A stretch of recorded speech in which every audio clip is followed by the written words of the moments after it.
महाराष्ट्रात वृद्धाश्रमांची संख्या वाढली।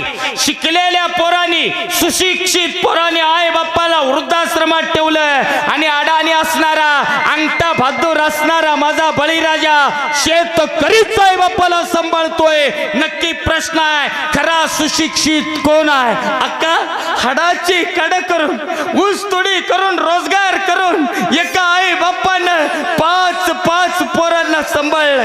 तात्या हाडाची काढ करून, रोजगार करून एका आई बाप्पानं पाच पोरांना सांभाळलं। पण आजच्या या समाजात पाच पोरांना एक आई बाप सांभाळता येत नाही, हे या महाराष्ट्राचं दुर्दैव आहे। पण अक्का आजी पुण्याला मुंबईला पोरं कुत्री सांभाळतात, कुत्री। अक्का पुण्याला मुंबईला पोरं 10-12 लाखाची कुत्री सांभाळतात, कुत्री।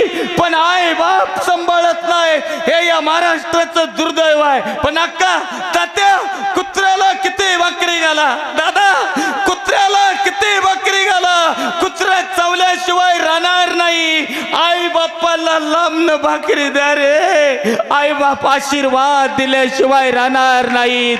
म्हणून आई वडिलांची सेवा करा।